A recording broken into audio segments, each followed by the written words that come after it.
We are seeking peace. They stand with Hamas.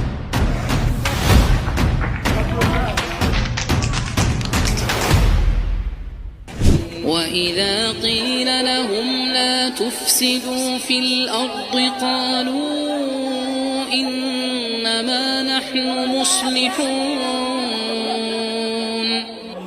তাহাদেরকে যখন বলা হয় পৃথিবীতে অশান্তি সৃষ্টি করিও না, তাহারা বলে আমরাই তো শান্তি স্থাপনকারী।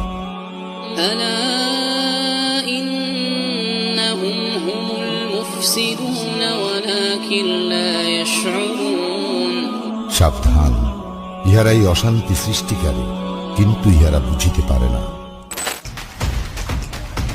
কুরআনের এই আয়াতের সাথে যেন হুবহু মিলে যায় ইসরায়েলিদের কথা নামক শান্তির নামে প্রহসন। ইসরায়েলের প্রধানমন্ত্রী সহ দেশটির নেতারা প্রায় বলে থাকেন, আমরা শান্তি রক্ষাকারী। We went to peace with our neighbors time and time again. কিন্তু তারা যে কতটা শান্তি বিনষ্টকারী তা এখন গোটা বিশ্বে স্পষ্ট। কুরআনে মহান আল্লাহ সূরা আল বাকারায় স্পষ্টভাবে যাদের কথা বলেছেন তাদের সাথে আজ ইসরায়েলের কর্মকাণ্ড মিলে যাচ্ছে হুবহু।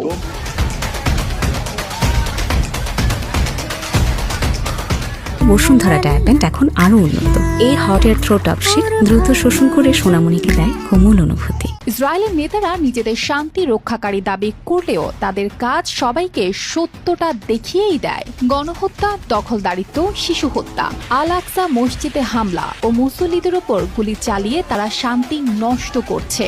গাজায় বোমা, ধোঁয়া আর শিশুর কান্না যেন নিত্যদিনের সঙ্গী। ইসরায়েল বলে তারা সন্ত্রাস দমন ও নিরাপত্তার জন্য লড়ছে, কিন্তু জাতিসংঘ ও মানবাধিকার সংস্থাগুলো বলছে নিরীহ মানুষের ওপর হামলা কখনোই গ্রহণযোগ্য নয়। শুধু গাজা নয়, লেবাননে 1982 সালে হামলা করে হাজার মানুষের মৃত্যু ঘটায় ইসরায়েল। সিরিয়ায় বিমান হামলা, 1981 সালে ইরাকের পারমাণবিক কেন্দ্র ধ্বংস, এমনকি সুদানে গোপন অভিযান, সবই তারা নিরাপত্তার নামে করেছে, যদিও আন্তর্জাতিক আইন এগুলো অবৈধ বলে।